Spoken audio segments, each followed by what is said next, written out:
یہ اللہ کی رحمتوں کا موسم بہار ہے اور اہل ایمان کے لیے کرم نوازیوں، رحمات، برکات اور انوار کا لوٹ سیل میلہ ہے، جس میں گناہ گاروں کی بخشش و مغفرت کا ساماں ہوتا ہے اور اللہ ماہ صیام کی ہر شب کو گناہ گار جہنم کی آگ سے آزاد فرماتا ہے۔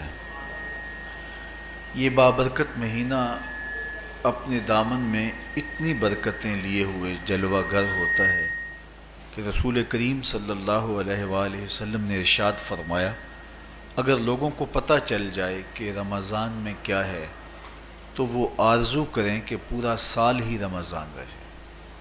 اتنی برکتیں اور اتنی رحمتیں اللہ نے اس مبارک مہینے کے دامن میں ڈال دی ہیں۔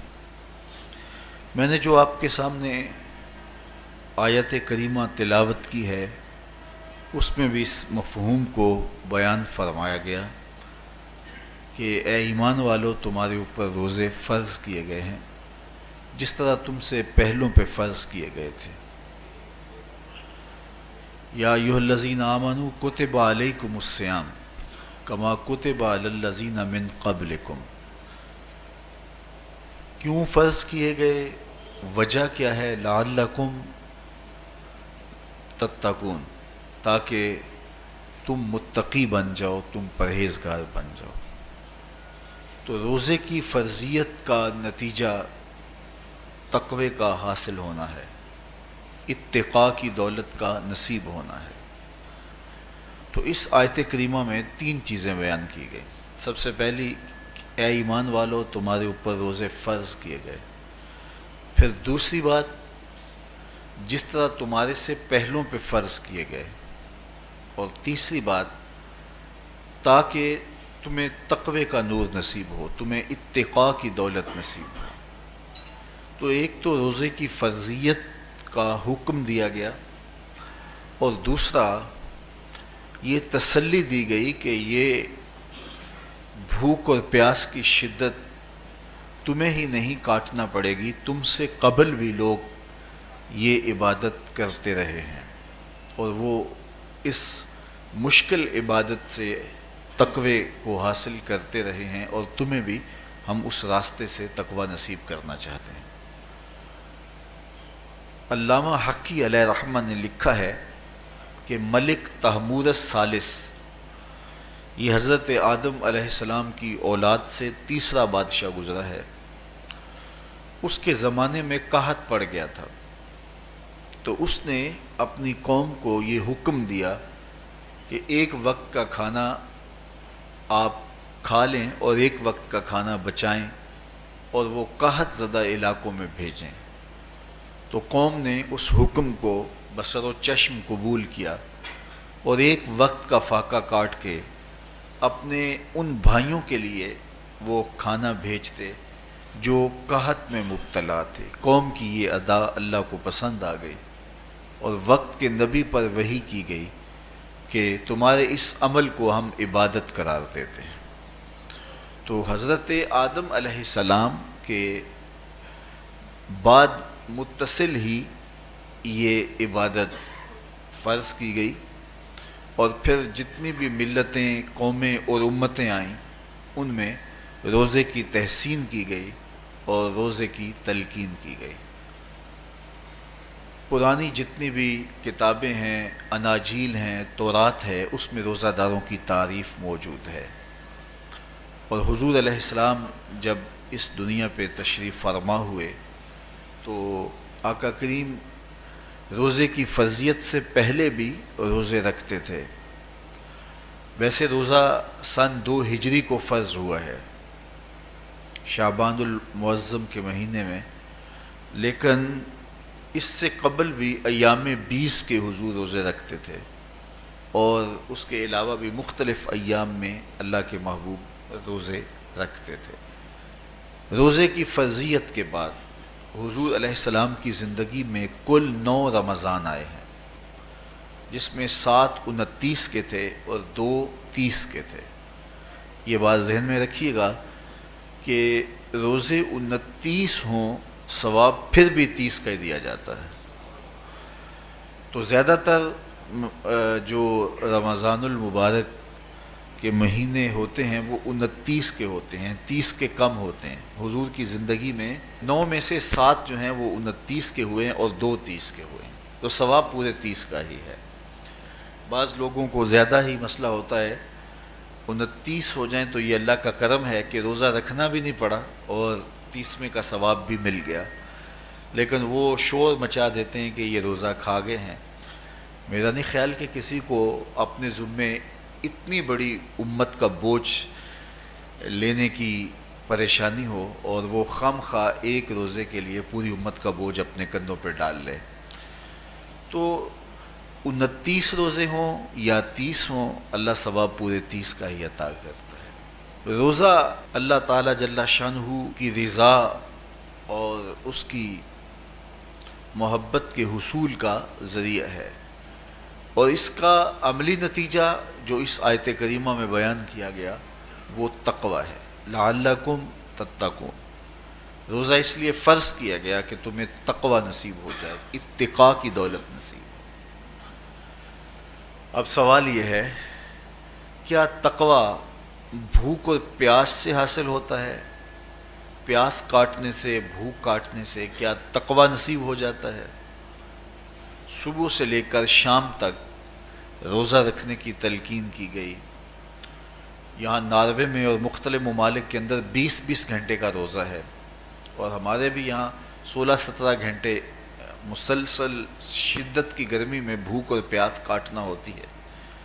اتنا طویل دورانیہ جو بھوک اور پیاس کاٹی ہے، اس کا مقصد رزق بچانا نہیں ہے، بلکہ وَيُزَادُ فِيهِ رِزْقُ الْمُؤْمِنِ، ماہ سیام میں مومن کا رزق بڑھ جاتا ہے. آپ اپنا بجٹ دیکھ لیجئے، باقی مہینوں کی نسبت ماہ سیام میں آپ کے اخراجات زیادہ ہوتے ہیں اور کشادگی ہوتی ہے. تو یہ کوئی خوراک بچاؤ مہم نہیں ہے، بلکہ رزق تو بڑھ جاتا ہے، لیکن اس کے باوجود 20 گھنٹے، 17 18 گھنٹے پیاس اور بھوک کاٹنا، اس کا کوئی مقصد ہے تو وہ مقصد قرآن نے بیان کیا کہ اس کے نتیجے میں تمہیں اتقاء کی دولت ملے گی، تمہیں تقوی کا نور نصیب ہوگا. سوال یہ کھڑا ہوا، کیا بھوک اور پیاس کاٹنے سے تقوی مل جاتا ہے؟ تو اس کو سمجھنے کے لیے ایک مختصر تمہید سمجھنا ہوگی، اور وہ یہ کہ ہمارے 2 دشمن ہیں جو ہمیں جادہ مستقیم سے ہٹانے کے لیے دن رات کوشاں ہیں. ایک شیطان اور دوسرا نفس. یہ 2 دشمن ہیں جو ہماری متاع عمل، ہمارا خلوص، ہماری للہیت، ہمارا باطن لوٹنے کے لیے ہر وقت مستعد اور فعال رہتے ہیں. اب ان 2 دشمنوں سے ہمارے تنہا ناتواں وجود کا مقابلہ ہے، اور ان میں سے جو بڑا دشمن ہے وہ نفس ہے، کیونکہ شیطان نے جب انکار سجدہ کیا تو ہم تو یہ کہتے ہیں کہ ہمیں شیطان نے بہکا دیا، لیکن شیطان نے جب انکار سجدہ کیا اور خود بہک گیا تو اس وقت کوئی دوسرا شیطان تو نہیں تھا جس نے شیطان کو بہکایا، وہ نفس تھا جس نے شیطان کو شیطان بنایا. اس نے اندر سے کہا انا خیر منہ، میں بہتر ہوں. تو یہ انانیت جو تھی، انا خیر منہ، اس نے اس کو بہکایا. تو شیطان کو شیطان بنانے والا نفس ہے، تو نفس شیطان سے بھی بڑا دشمن ہے. ایک بزرگ تھے، وہ ساری زندگی اپنی زبان پہ انا کا لفظ نہیں آنے دیتے تھے. اس مفہوم کو بیان کرنا ہوتا تو وہ با الفاظ دیگر بیان کرتے. میں کا لفظ، انا کا لفظ وہ اپنی زبان پہ ساری زندگی انہوں نے جاری ہی نہیں ہونے دیا. کہتے تھے اس لفظ نے شیطان کا بیڑا غرق کر دیا، تو میں یہ لفظ زبان پہ آنے نہیں دوں گا. اچھا، بندے بھی بڑے عجیب ہوتے ہیں. کسی نے کہا لو ان کی زبان پہ یہ لفظ آتا کیوں نہیں، میں جاتا ہوں اور ان کی زبان پہ یہ لفظ آئے ہی آئے. چلے گئے. بزرگ تشریف فرما تھے، نماز کا وقت قریب ہو رہا تھا. حضرت ایک مسئلہ پوچھنے آیا ہوں. کہا پوچھیے. شیطان کو کس چیز نے برباد کیا؟ حضرت آپ تو بولیں گے کہ میں نے، آنا نے، تو کہوں گا جیسے بھی ہوا ان کے زبان پہ لفظ میں تو آ ہی گیا نا. تو وہ بزرگ بھی بڑے سیانے تھے، اس کی نیت کا کھوٹ سمجھ گئے. فرمانے لگے بیٹا نماز کا وقت ہو گیا ہے، نماز پڑھ لیتے ہیں پھر اس پہ بات ہوتی ہے. نماز ہوئی، سلام پھرا تو خود ہی فرمانے لگے کسی نے کہا تھا کہ شیطان کو کس چیز نے برباد کیا، جواب دینا چاہ رہا ہوں. کس نے پوچھا تھا؟ جھٹ کھڑا ہو گیا، میں نے کہا اسی چیز نے اس کا بیڑا غرق کر دیا. تو جو نفس تھا وہ شیطان کو شیطان بنانے والا ہے. تو ہمارے ساتھ نفس بھی لگا ہوا ہے، ہمارے پیچھے شیطان بھی لگا ہوا ہے. شیطان بھی بڑا مکار دشمن ہے، چھوٹا دشمن یہ بھی نہیں ہے.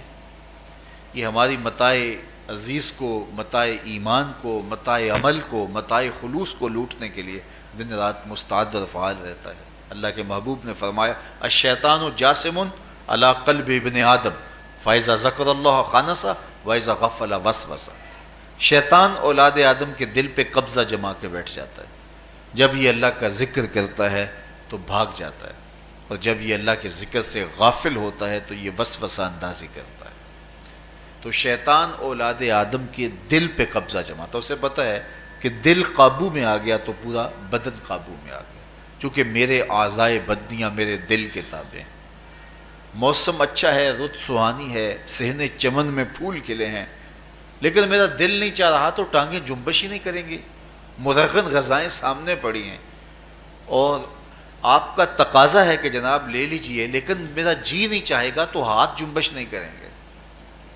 آسمان ستاروں اور کہکشاؤں سے بھرا ہوا ہے، جی نہیں چاہے گا تو نظر نہیں اٹھے گی. آپ سماعتیں بچھائے بیٹھے تھے، جی نہیں چاہے گا زبان نہیں بولے گی. تو پورے آزاد دل کے تابع ہیں، اور اگر دل شیطان کے تابع ہو گیا، اس کے ہتھے چڑھ گیا، تو پھر اعضاء وہی کریں گے جو شیطان چاہے گا. اور اگر یہ دل مالک کی محبت سے سرشار ہوگا تو پھر دل جو چاہے گا وہی اعضاء کریں گے. تو دل اللہ کی نافرمانی کی چاہت ہی پیدا نہیں ہونے دے گا، تو اعضائے بدنیاں کا رخ بھی اللہ کی رضا کے حصول کے لیے ہوگا. تو شیطان بھی قبضہ دل پہ جماتا ہے اور دل کو قابو میں کر کے حضرت انسان کا بیڑا غرق کرتا ہے. اللہ تعالیٰ کا کرم یہ ہوا اذا جاء رمضان سلسلۃ الشیاطین. اللہ کے محبوب علیہ السلام ارشاد فرماتے ہیں جب ماہ صیام آتا ہے تو شیاطین جکڑ دیے جاتے ہیں، جنت کے دروازے کھول دیے جاتے ہیں، جہنم کے دروازے بند کر دیے جاتے ہیں. اب ہمارے دو دشمن تھے، ایک نفس اور دوسرا شیطان. دونوں کے مقابلے میں ناتواں اور کمزور جان کو مقابلے میں آنا پڑتا تھا. لیکن جب ماہ صیام آیا، یہ ماہ انور آیا، تو ہمارے دو دشمنوں میں سے ایک دشمن باندھ دیا گیا. اب ہمارا مقابلہ صرف ایک دشمن سے رہ گیا. دیکھیے ماہ رمضان آتا ہے تو مسجدوں کے در کشادہ ہو جاتے ہیں، لوگوں کا رجحان دین کی طرف ہوتا ہے. جو 5 نمازیں بھی نہیں پڑھتے ہوتے ان کو تراویح میں بھی کھڑا ہوتا دیکھتے ہیں. اہتمام ہوتا ہے، نیکی کا، صدقہ و خیرات کا ماحول پیدا ہوتا ہے. ایسا کیوں ہے؟ کہ شیطان بند گیا. لیکن اس کے باوجود نظر بھٹک رہی ہے، خیالوں میں آوارگی ہے، اور رشوت کا بازار گرم ہے. کیوں؟ کہ ابھی نفس موجود ہے. تو نیکی کا جو ماحول پیدا ہوا یہ شیطان کے بند جانے کی وجہ سے، اور برائی کا ماحول اب بھی موجود ہے یہ نفس کے موجود ہونے کی وجہ سے. تو ہمارے دو دشمن ہیں جو ہمیں جادہ مستقیم سے ہٹاتے ہیں، ایک شیطان اور دوسرا نفس. اب جب ماہ صیام آیا تو شیطان باندھ دیا گیا. اب ہمارا مقابلہ صرف نفس سے ہے، اور یہ نفس شیطان سے بھی بڑا دشمن ہے. شیطان کو شیطان بنانے والا نفس ہے، اور وہ ہمارے ساتھ جڑا ہوا ہے. ماہ صیام میں شیطان تو بند گیا لیکن نفس نہیں بندھا. اب ہمیں اپنے نفس کو کمزور کر کے اور اپنی فتح حاصل کرنی ہے اور تقوی کی منزل کو پانا ہے. اب شیطان تو اللہ نے باندھ دیا، اب نفس کو کیسے باندھیں؟ تو آئیے نفس کی بندش کیسے ہوگی یہ کسی ایکسپرٹ سے پوچھیں گے کہ یہ کیسے اس کو باندھیں گے، اس کو کیسے قابو میں کریں گے. تو کسی ایسے شخص سے پوچھیں جو اس شعبے کا ماہر ہو. تو علامہ اقبال کے مرشد ملا جلال الدین رومی علیہ رحمہ کہتے ہیں آؤ تمہیں میں ایک معالج کا پتہ دیتا ہوں جو تمہیں اس بیماری کا علاج بتائے گا اور اس کی بندش کے طریقے بتائے گا۔ شیخ رومی علیہ رحمہ فرماتے ہیں ہفت شہر عشق را اتار گشت ما ہنوز اندر خم یک کوچام۔ عشق کے ساتوں شہر شیخ فرید الدین اتار گھوم چکے ہیں، اور میرے جیسا شخص عشق کے پہلے شہر کی پہلی گلی کے کونے پہ کھڑا ہے۔ اب اندازہ کیے کہ جن کا پتہ حضرت ملا جلال الدین رومی دے رہے ہیں وہ کس بلند مرتبے پہ فائز المرام ہے۔ فرمایا کہ وہ عشق کے ساتوں شہر گھوم چکے ہیں اور میں پہلے شہر کی پہلی گلی کی نکر پہ کھڑا ہوں۔ اب شیخ فرید الدین علیہ رحمہ سے پوچھئے کہ شیطان تو بند گیا، اب نفس کا وبال ہمارے اوپر پڑ رہا ہے اور ہم اس کے باوجود ماہ صیام کے اندر گناہوں میں منہمک ہیں، تو ہمیں بتایا جائے کہ اس نفس کا علاج کیسے کیا جائے، ہمیں آپ کا پتہ بتایا گیا ہے۔ تو شیخ فرید الدین اتار بولے نفس نتواں کشت الا باسے چیز بات گوئم یاد گیرش اے عزیز۔ نفس نہیں مرتا، لیکن اگر تین اسلحے تیرے پاس ہوں تو یہ ٹھہر بھی نہیں سکتا۔ وہ تین اسلحے کون سے ہیں؟ خنجر خاموشی و شمشیر جو، نیزائے تنہائی و ترک ہجو۔ خاموشی کا خنجر، بھوک کی تلوار اور تنہائی کا نیزہ، یہ تین اسلحے ایسے ہیں اگر تو یہ لے کر کے نفس پہ ٹوٹ پڑے تو پھر نفس کا مقابلہ تیرے لیے آسان ہوگا۔ خنجر خاموشی، خاموشی کا خنجر، اللہ کے محبوب علیہ السلام نے فرمایا من صامت نجا، جو خاموش ہو گیا وہ نجات پا گیا، کیونکہ انسان کی زندگی کی زیادہ آفتیں اس کی زبان کی وجہ سے ہیں۔ آپ اپنے گناہوں کا اور میں اپنے گناہوں کا اگر احتساب کروں تو ہمیں سب سے زیادہ گناہ زبان کے ملیں گے۔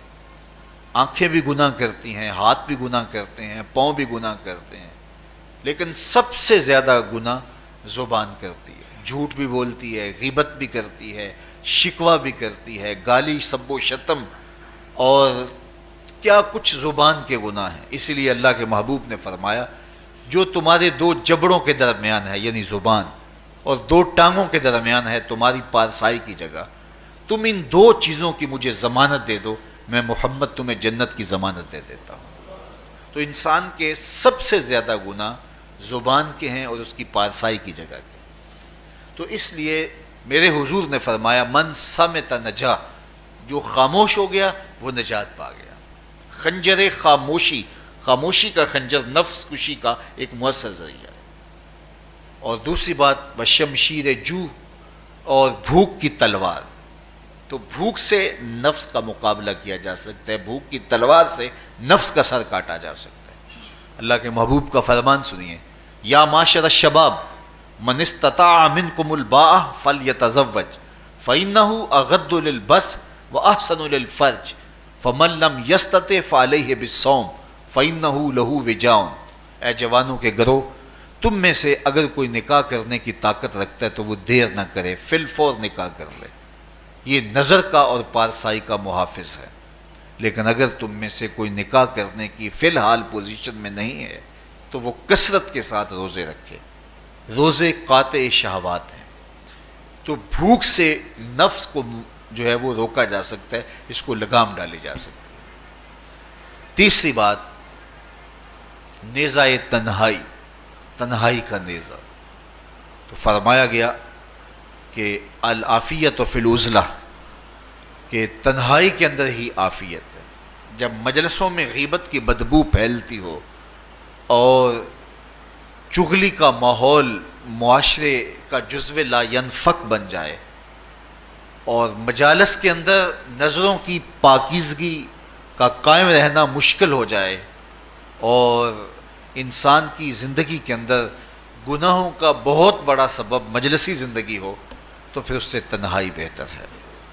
حضرت شاہ نقشبند بخاری فرماتے ہیں کہ فقیر کے لیے سب سے اچھی جگہ اللہ کا گھر مسجد ہے، یا کسی کامل صالح شخص کی صحبت ہے، اور یا پھر تنہائی ہے۔ چوتھی جگہ ہلاکت کے علاوہ اور کچھ نہیں ہے۔ ہمیں اپنے کاروبار میں، اپنے معاملات میں، اپنی ملازمتوں میں جانے کی تلقین کی گئی تو وہاں یہ تلقین کی گئی کہ دیر سے جاؤ جلدی واپس آ جاؤ، اور مسجد میں جاتے ہوئے تلقین کی گئی کہ جلدی جاؤ اور دیر سے واپس آؤ۔ لیکن ہم مسجد کے دروازوں پہ جب دور موجود میں رش دیکھتے ہیں کہ لوگ بہت جلدی نکلنا چاہتے ہیں، حتیٰ کہ کندھوں سے کندھے ٹکرا رہے ہوتے ہیں کہ جلدی سے باہر نکل جائیں، حالانکہ وہ عافیت کی جگہ ہے، 2 منٹ زیادہ بھی ہو جائیں تو کوئی حرج نہیں ہے۔ اور ایسے لوگوں کو بھی نکلنے میں جلدی کرتے ہوئے دیکھا ہے کہ لگتا تو یہ تھا کہ شاید انہوں نے کسی ضروری کام پہ جانا ہے، لیکن باہر نکل کے بازار میں پھٹے پہ بیٹھے تھے اور مسجد سے نکلنے کی جلدی بہت تھی۔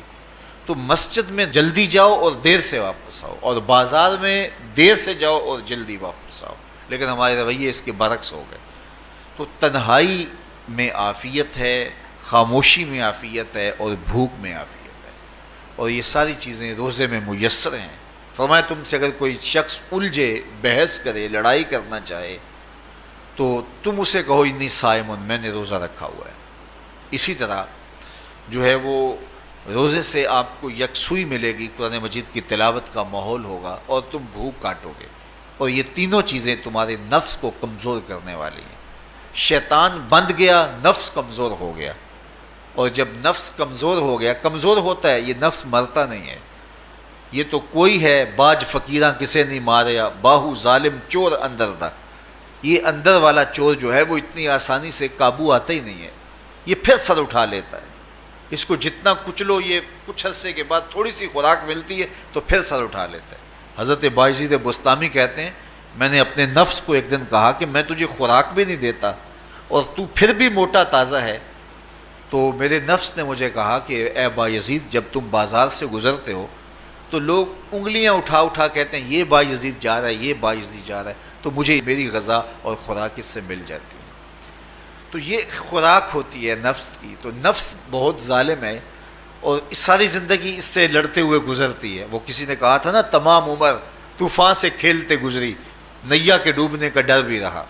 تو یہ ساری زندگی اس طرح ٹکراتے ہوئے سے گزرتی ہے، لیکن جب کمزور ہو جائے تو پھر یہ شیطان کو جو ہے وہ موقع نہیں دیتا ہے۔ لیکن اگر ماہ صیام میں ہمارا کمزور نہ ہوا، صرف ہم نے بھوک ہی کاٹی اور باقی اپنے معمولات وہی رکھے، تو میرے حضور نے فرمایا جس نے جھوٹ اور برے کام نہیں چھوڑے اور جھوٹے کام ترک نہیں کیے، اس کے بھوکا اور پیاسا رہنے کی اللہ کو کوئی ضرورت نہیں ہے۔ روزہ تو ایک مشق تھی، یہ تو باطن کی تطہیر کا ایک ذریعہ تھا، یہ تو من کی تہذیب کا ایک ذریعہ تھا، یہ تو نفس کی شر سے اپنے آپ کو بچانے اور شیطان کے مکر و فریب سے بچانے کا ایک ذریعہ تھا۔ دیکھیے شیطان بند جاتا ہے ماہ صیام میں، حدیث واضح ہے، لیکن نفس موجود رہتا ہے۔ اگر نفس کمزور ہو گیا تو شیطان چھٹ کے بھی کچھ نہیں کرے گا، کیونکہ شیطان باہر کا دشمن ہے، نفس اندر کا دشمن ہے۔ جب تک اندر والا دشمن ساتھ نہیں دیتا، باہر والا دشمن کچھ نہیں کر سکتا۔ ہمارے دیہاتوں میں چوری ہو جائے تو بوڑھے بزرگ سر جوڑ کے بیٹھ جاتے ہیں کہ چور کہاں سے آیا، کیسے آیا، تو ایک نقطے پہ سارے متفق ہوتے ہیں کہ اندر کا کوئی بھیتی ضرور موجود ہے۔ اگر اندر کا کوئی بھیتی موجود نہیں ہے تو چور باہر سے آ کے حملہ آور ہو ہی نہیں سکتا ہے۔ تو شیطان باہر کا چور ہے، نفس اندر کا بھیتی ہے، اور اگر یہ اندر والا باہر والے کا ساتھ نہ دے تو شیطان انسان پر حملہ آور ہو ہی نہیں سکتا۔ اس لیے اس کو قابو کر لیں، اس کو رام کر لیں، تاکہ شیطان چھٹنے کے باوجود بھی جو ہے وہ ہمارے اوپر حملہ آور نہ ہو سکے۔ ورنہ وہ تو پیچ و تاب کھا رہا ہے کہ یہ جو تم نمازیں پڑھتے ہو، سروں پہ ٹوپیاں تم نے پہنی ہیں اور بڑے شریف بن کے مسجد میں جا رہے ہو، ذرا چھٹ لوں، عید کے دن ہی جو ہے وہ تمہارا سارا کیا دھرا برباد نہ کیا تو مجھے شیطان نہ کہنا۔ تو وہ سب کچھ برباد کر دیتا ہے اگر ہمارے نفس کی تہذیب نہیں ہوتی۔ تو یہ اللہ نے ایک ہمیں موقع دیا ہے، پورا 1 مہینہ ہے، ایک ورکشاپ ہے باطن کی تطہیر کے لیے اور ایک اندر کی پاکیزگی کے لیے ہمیں ایک موقع فراہم کیا گیا ہے، اور اس سے ہم بھرپور فائدہ حاصل کریں۔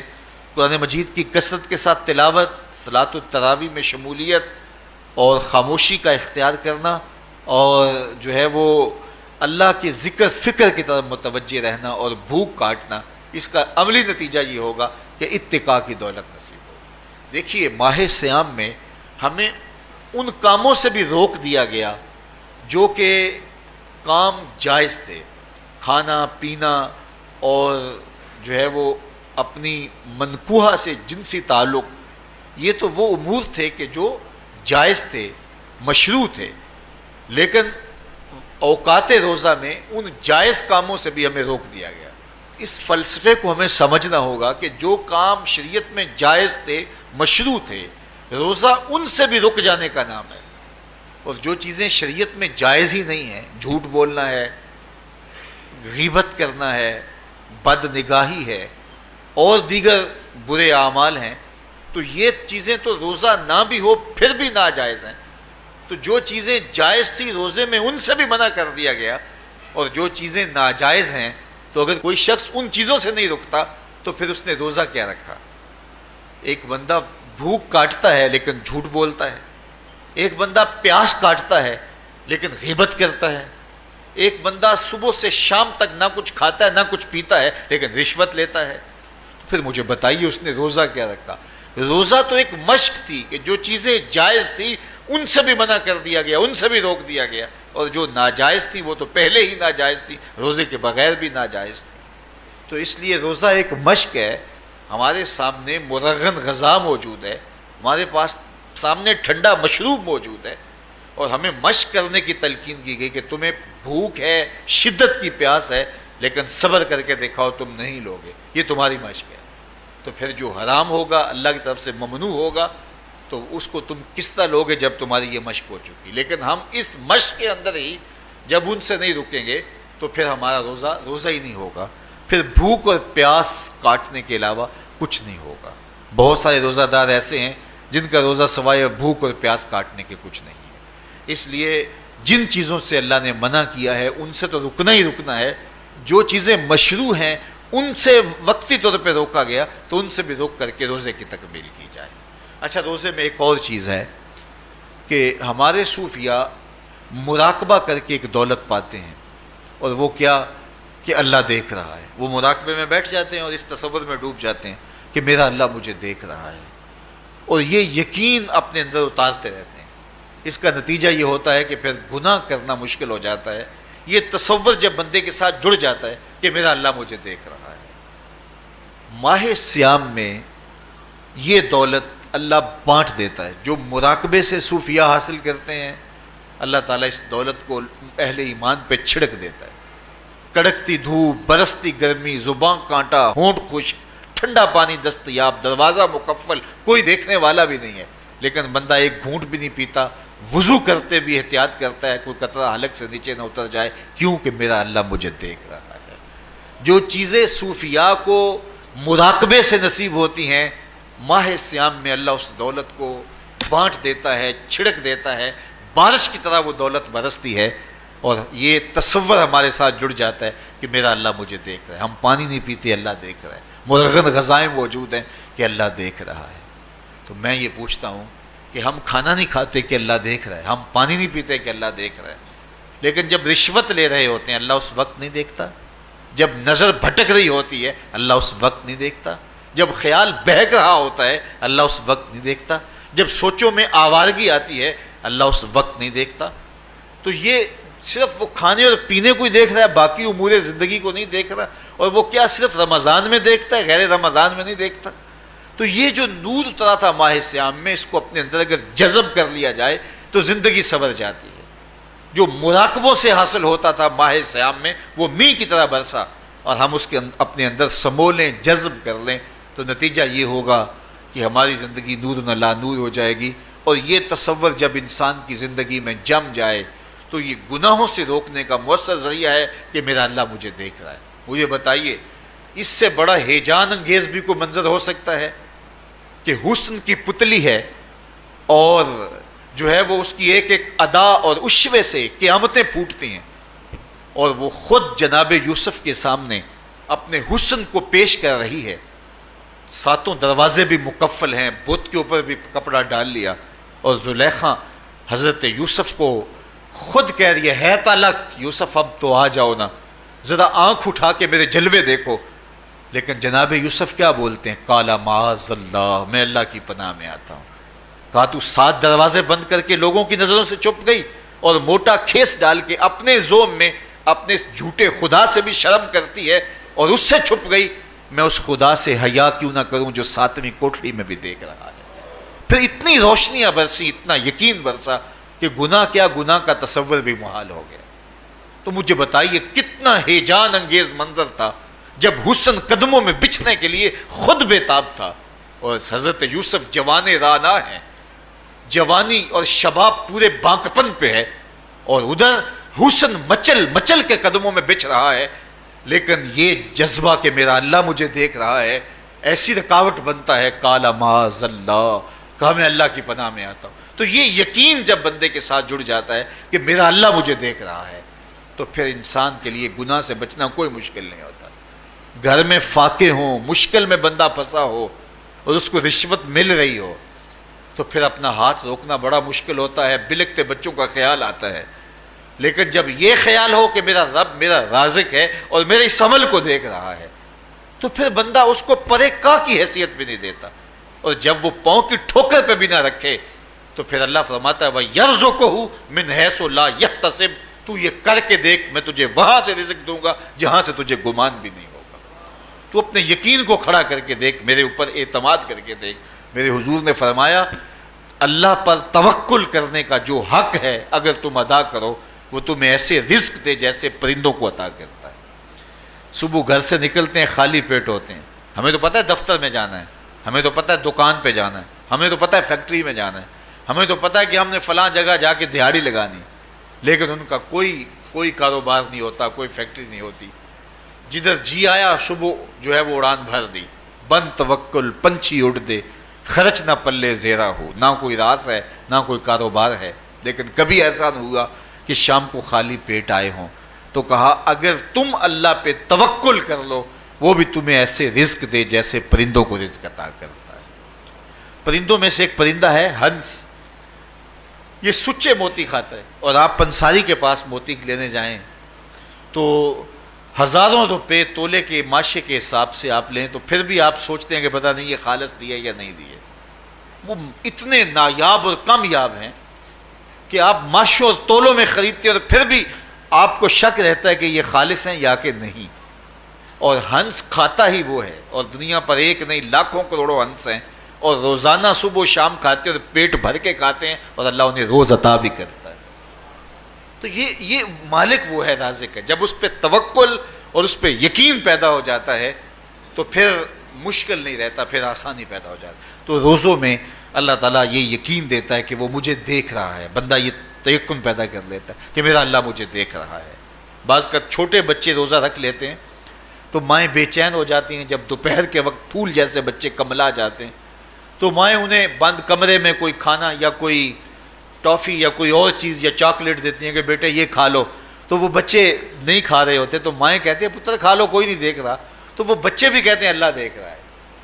تو وہ جو صوفیاء کو مراقبوں سے ملتا ہے وہ ایک بچے کو بھی نصیب ہو رہا ہے کہ میرا اللہ مجھے دیکھ۔ یہاں ایک اور بھی تسلی ہے، ہم ہزار گناہ گار سہی، ہم ہزار سیاہ کار سہی، لیکن ہمارا رب پہ کتنا یقین ہے رمضان میں پتہ چلتا ہے کہ اس ذات پہ ہمارا کتنا تیقن ہے، کتنا یقین ہے، جس کو دیکھا نہیں، چھوا نہیں، بات نہیں ہوئی، جو تصور خیال کی حدود سے بڑا ہے، اتنا یقین ہے کہ ہم پانی نہیں لیتے، کھانا نہیں لیتے کہ میرا اللہ مجھے دیکھ رہا ہے۔ کاش کہ اس کو ہم اپنی پوری زندگی میں پھیلا لیں، اور اس کو زندگی میں جب ہم طاری کر لیں گے تو پھر گناہ کرنا محال اور ناممکن ہو جائے گا، اور زندگی نور علی نور ہو جائے گی، اور یہی تقوی کا حصول ہے۔ تو فرمایا اے ایمان والو، تمہارے اوپر روزے فرض کر دیے گئے جس طرح تم سے پہلوں پہ فرض کیے گئے تھے، لعلکم تتقون، تاکہ تم متقی بن جاؤ، تاکہ تم پرہیزگار بن جاؤ۔ حضرت سلمان فارسی رضی اللہ تعالی عنہ سے مروی ہے کہ جب شعبان کی 29 تاریخ ہوتی تو اللہ کے محبوب ہمیں خطبہ ارشاد فرماتے، اس میں رمضان المبارک کے فضائل بیان کرتے اور کہتے تمہارے پاس ایک شہر عظیم عزت اور عظمت والا مہینہ آ رہا ہے، جس کا ہر دن باقی سال کے دنوں سے افضل ہے، جس کی ہر رات باقی سال کی راتوں سے افضل ہے، اور اس میں ایک رات ایسی ہے لیلۃ القدر جو 1000 مہینے سے بہتر۔ تو یہ اللہ تعالیٰ کی رحمتوں کا روپ ہے، رحمتوں کے دروازے کھول دیے جاتے ہیں، اور روزہ دار کا روزہ بالخصوص عصر کے وقت، شام کے وقت، پچھلے پہر، روزہ دار کے خالی معدے سے جو ایک بو اٹھتی ہے، مہک اٹھتی ہے، اللہ کو کستوری سے بھی زیادہ محبوب ہوتی ہے۔ اللہ اکبر۔ اور فرمایا للصائم فرحتان، فرحتن عند فطرہ و فرحتن عند لقاء رب. روزہ دار کے لیے دو خوشیاں ہیں. ایک خوشی اسے تب ملتی ہے جب وہ روزہ کھولتا ہے سارے دن کی بھوک اور پیاس کاٹ کے. جب شام کو ٹھنڈا اور میٹھا مشروب اسے ملتا ہے اور وہ مشروب اپنے جو ہے وہ منہ میں ڈالتا ہے اور وہ معدے کی طرف اترتا ہے تو اس کی زبان بولے نہ بولے اس کا ایک ایک انگ اللہ کی تسبیح بول رہا ہوتا ہے اور اللہ کا شکر ادا کر رہا ہوتا ہے. اس وقت اسے ایک عجیب فرحت ہوتی ہے کہ اتنا طویل لمبا روزہ تھا، شکر ہے کہ میرا روزہ تکمیل کو پہنچا. ایک روحانی مسرت، پھر روزہ کھلنے کے وقت اس کو بدنی مسرت. تو ایک فرمایا اس کو فرحت تب ملتی ہے جب وہ روزہ کھولتا ہے. وَفَرْحَةٌ عِنْدَ لِقَاءِ رَبِّ. اور دوسری فرحت اسے تب ملے گی جب روزے کے صلے میں اللہ اپنے رخ سے پردہ ہٹا دے گا اور اللہ اپنا دیدار عطا فرمائے گا. تو یہ روزے دار کے لیے خوشیاں ہیں. تو خوش نصیب ہیں وہ لوگ جو ماہ سیام کے روزے پورے خشوع و خضوع کے ساتھ رکھتے ہیں اور اس کی برکتوں سے مالا مال ہوتے ہیں. ورنہ بعض لوگ میں نے ایسے بھی دیکھے ہیں وہ چھوٹی چھوٹی بیماریوں کا بہانہ بنا کے روزہ ترک کر دیتے ہیں اور انہیں حوصلہ ہی نہیں پڑتا روزہ رکھنے کا. چونکہ الصوم نصف الصبر، روزہ آدھا صبر ہے. میں سمجھتا ہوں، میں شوگر کا مریض ہوں اور 4 سے 5 گھنٹے اگر مجھے کچھ کھانے کو نہ ملے تو میری طبیعت میں ایسا اضطراب اور بے چینی پیدا ہو جاتی ہے کہ میں گھر والوں سے الجھنے کی کیفیت میں بھی آ جاتا ہوں. لیکن ماہ سیام میں 20 گھنٹے بھی کاٹ لیتا ہوں لیکن میری طبیعت پہ کوئی بوجھ اس لیے نہیں ہوتا کہ میں اللہ کی رضا کو اپنے ذہن کے ایک ایک گوشے میں رکھے ہوئے ہوتا ہوں. تو یہ آدھا صبر ہے، یہ صبر سکھاتا ہے. اور پھر روزے سے جب ہم بھوک کاٹتے ہیں تو غربا، مساکین، وہ لوگ جو بیچارے بھوک اور پیاس کاٹ کے زندگی گزارتے ہیں ان کا بھی ہمیں خیال آتا ہے کہ ہمیں تو اپنے اختیار سے چند لمحوں کے لیے بھوک کاٹنی پڑی تو اس کی کلفت اور اس کی اذیت اتنی ہے. تو جو شخص مجبوری کی وجہ سے کاٹتے ہیں اور ان کے بلکتے بچے ان کے سامنے ہوتے ہیں تو پھر ان کا عالم کیا ہوگا. تو اس سے پھر صدقہ اور خیرات کا ماحول پیدا ہوتا ہے اور ہم غربا کو اپنے ساتھ خوشیوں میں شریک کرتے ہیں.